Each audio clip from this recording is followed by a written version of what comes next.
매일 성경 묵상을 돕는 해설 가이드입니다. 안녕하세요. 묵상코치입니다.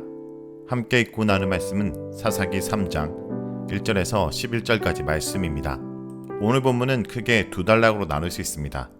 1절에서 6절은 프롤로그의 마지막 부분이자 이스라엘의 반복적인 배교 사이클의 마지막 설명 부분으로 이스라엘을 시험하기 위해 남겨두신 이방 민족의 명단과 이스라엘의 명단을 소개합니다. 그리고 두 번째 부분인 7절에서 11절은 사사기 중심 이야기의 첫 번째 사사 운니엘의 업적을 소개하고 있습니다.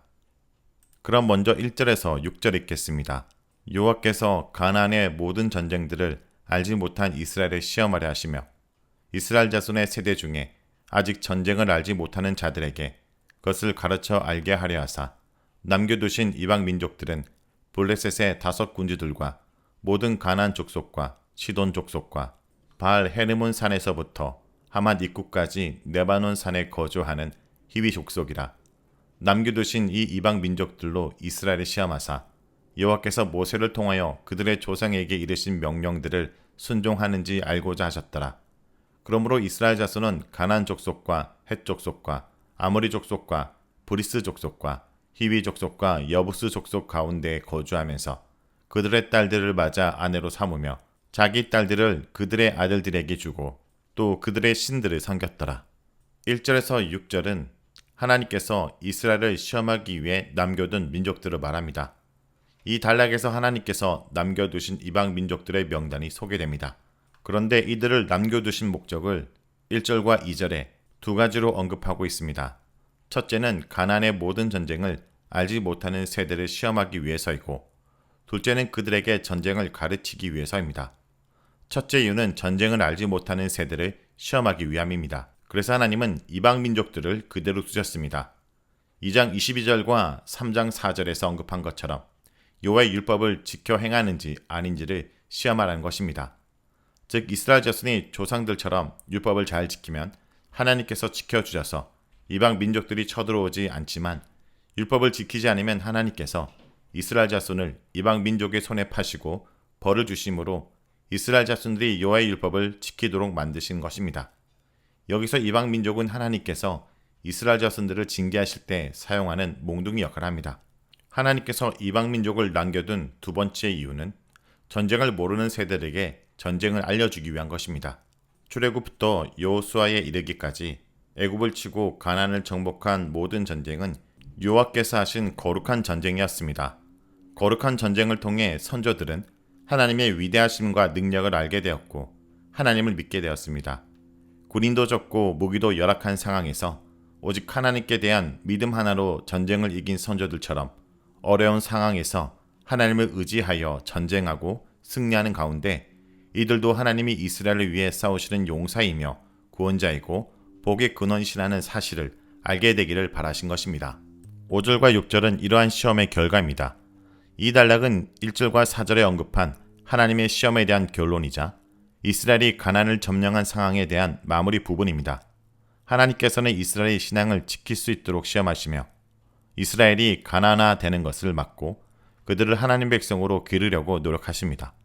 이런 하나님과 대조적으로 이스라엘은 자신들이 진멸해야 할 가나안 7 족속 사이에 살면서 그들과 평화 협상을 맺고 그들의 딸을 아내로 삼으며 자신의 딸들을 그들의 아내로 주면서 그들의 신까지 섬겼습니다.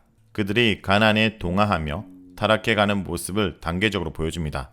하나님께서는 이렇게 가나안 민족에게 동화하여 하나님 백성의 정체성을 잃어버리고 이방신을 섬길 것을 염려하여 가나안 7 족속을 진멸하라고 명령하신 것인데, 이스라엘이 이를 어기다가 결국 하나님을 배신하고 이방신까지 섬기게 된 것입니다. 다음은 7절에서 11절에 읽겠습니다. 이스라엘 자손이 여호와의 목전에 악을 행하여 자기들의 하나님 여호와를 잊어버리고 바알과 아세라를 섬긴지라. 여호와께서 이스라엘에게 진노하사 그들을 메소보다미아 왕 구사리사다임의 손에 팔았으므로 이스라엘 자손이 구사리사다임을 8년 동안 섬겼더니 이스라엘 자손이 여호와께 부르짖음에 여호와께서 이스라엘 자손을 위하여 한 구원자를 세워 그들을 구원하게 하시니 그는 곧 갈렙의 아우 그나스의 아들 운니엘이라. 여호와의 영이 그에게 임하셨으므로 그가 이스라엘의 사사가 되어 나가서 싸울 때 여호와께서 메소포타미아 왕 구사리사다임을 그의 손에 넘겨주심에 운니엘의 손이 구사리사다임을 이기니라. 그 땅이 평온한 지 40년에 그나스의 아들 운니엘이 죽었더라. 7절에서 11절은 운니엘 사사 이야기입니다. 운니엘 사사의 이야기는 사사기 중심 이야기의 첫 번째 이야기로 그에 관한 인물 묘사는 사사의 전형을 보여줍니다. 그의 성격, 인품, 특징이 전혀 드러나지 않으며 그가 수행한 전쟁에도 구체적으로 극적인 요소가 전혀 없습니다. 운니엘 이야기는 이스라엘 자손이 여호와께 악을 행함, 여호와께서 적의 손에 파심, 이스라엘이 적을 섬김, 이스라엘이 여호와께 부르짖음, 사사를 세우심, 구원, 이스라엘 평안이라는 사사기의 기본적인 틀을 보여주는 기능만 하고 있습니다. 이후 사사들의 이야기는 이 기본적인 틀에 개별적으로 다른 요소들로 구성됩니다. 운니엘은 그나스의 아들이며 아버지 그나스는 갈렙의 동생입니다.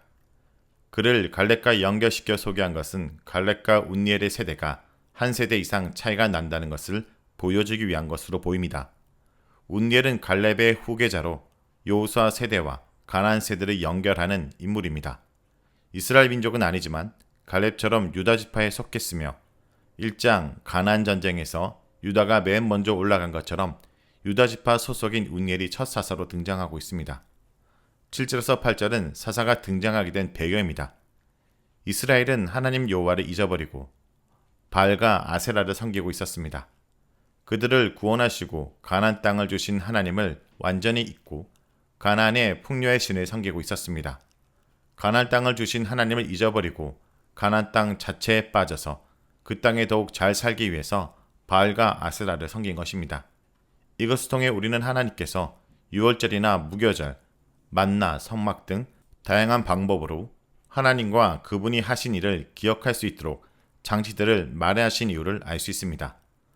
인간은 기억해야 하나님을 섬길 수 있으며 경험하고 말씀을 들어야 기억을 할 수 있는 존재입니다. 그러므로 기억이 하나님을 섬기는 전제 조건이 되는 것입니다. 그런데 이들이 이 모든 장치와 말씀에도 불구하고 하나님을 잊었고 그 결과 눈에 보이는 바알과 아세라를 섬긴 것입니다. 바알은 신상의 형태로 되어 있고 아세라 여신은 나무 기둥의 형태로 되어 있는데 바알들과 아세라들이라는 복수 표현은 신상과 제단이 이스라엘 여러 곳에 퍼져 있음을 보여줍니다. 그래서 진노하신 하나님께서는 이스라엘을 메소포타미아 왕 구사리사다임 손에 파셨고 이스라엘 백성은 그를 8년 동안이나 섬겼습니다. 이스라엘 백성이 다시 억압의 상태로 들어간 것입니다. 애굽의 학정을 못 이기고 하나님께 부르짖은 것처럼 그들은 결국 하나님께 부르짖었습니다. 여기서 부르짖다 라는 것은 고통 속에서 하나님께 구원해달라고 호소하는 모습을 표현하는 전형적인 단어입니다. 이런 이스라엘의 부르짖음에 하나님께서 운니엘이라는 사사를 구원자로 보내주셨습니다. 10절에서 여호와의 영이 임했다라는 표현은 여호와께서 그의 권능을 어떻게 행사하시는지를 나타내주는 주된 어구입니다. 하나님이 선택하신 사사가 전쟁을 치를 때 여호와의 영을 부어주십니다. 사사에게서 나타난 여호와의 영은 영적 혹은 인격적 변화를 나타내기보다는 탁월한 군사적 힘과 능력을 나타낼 때 사용됩니다. 즉 전쟁을 할 능력을 받았다는 의미일 뿐 사사기 본문에서는 인간의 인격적인 변화와는 관계가 없습니다. 입다와 삼손도 여호와의 영을 받았지만 인격적으로는 상당히 문제가 많은 인물들이었습니다. 전체적으로 운니엘의 이야기에서는 손이라는 단어가 반복적으로 나오는데 8절에서 하나님이 구사리사다임의 손에 이스라엘을 넘겨주셨고 10절에서는 운니엘의 손에 구사리사다임을 넘겨주셨으며 결국 운니엘의 손이 그를 받았습니다. 이런 손 바뀜을 통해 이스라엘의 주권자가 오직 여호와이심을 분명히 드러내고 있습니다. 운니엘 전쟁 이후 이스라엘은 40년 동안 평안하였는데 40년은 사사기에서 한 세대를 의미합니다. 운니엘의 전쟁을 경험한 세대는 이 전쟁을 통해 여호와를 알게 되었고 이는 여호와를 섬겼다는 의미이며 하나님께서 전쟁을 주신 목적이 훌륭하게 성취되었음을 보여줍니다. 여기까지가 사사기 3장 1절에서 11절까지 말씀입니다. 오늘 말씀을 통해 우리는 무엇을 묵상하고 적용해야 할까요? 첫째, 참 믿음과 사랑의 관계로 이끄시는 하나님의 손길을 잊지 말아야 합니다. 하나님은 가나안 족속을 다 쫓아내거나 진멸하지 않으시고 그 땅에 남겨두십니다. 그 이유는 가나안 전쟁을 경험하지 못한 세대에게 전쟁을 가르치기 위함입니다. 가나안 족속을 두려워하여 전쟁을 회피한 것이 정착의 실패의 이유였기 때문입니다. 전쟁에 참여하지 않는다면 이스라엘의 용사이신 하나님의 능력도 경험할 수 없을 것입니다. 또 하나님은 그들을 통해 자기 백성의 순종 여부를 확인하는 기회로 삼으십니다. 가나안에서 이스라엘의 안정과 풍요는 그들의 군사력이 아니라 율법에 대한 순종 여부에 달려있음을 깨닫게 하시는 것입니다. 떠나지 않는 시련이나 가시 같은 현실은 하나님과의 관계를 새롭게 바라보고 하나님 이해의 지평을 넓히는 참 믿음과 사랑의 관계를 이끄시는 하나님의 손길이라는 것을 잊어서는 안 됩니다. 둘째, 하나님의 시험은 넘어뜨리는 것이 아니라 깨닫게 하기 위함입니다. 하나님이 이방 민족을 남겨둔 것은 이스라엘 백성들을 시험하는 것입니다. 그런데 이 시험은 넘어뜨리는 것이 아니라 하나님을 깨닫기 위한 것입니다. 성도 여러분, 우리 앞에 있는 어려운 시험들이 있습니까? 그것은 하나님이 우리를 넘어뜨리기 위해서 허락한 것이 아니라 주님을 의지함으로 그 시험을 이기고 주님이 누군지를 알기 위한 것임을 잊지 말아야 됩니다. 셋째, 하나님을 붙드는 자에게 손을 들어주십니다. 오늘 본문에서는 손에 대한 이야기가 많이 나옵니다. 이스라엘이 범죄할 때는 구산 리사다임의 손에 넘기셨다가 그들이 부르짖자 운니엘의 손에 구산 리사다임을 넘기십니다. 이스라엘도 이스라엘을 징계하는 도구인 구산 리사다임도 이스라엘을 구원한 운니엘도 모두 하나님의 손 아래 있음을 일련의 사건들이 보여주고 있습니다. 성도 여러분, 오늘 우리가 승리하는 방법은 하나님을 붙드는 것입니다. 주님은 주님의 손을 붙드는 자에게 손을 들어주십니다.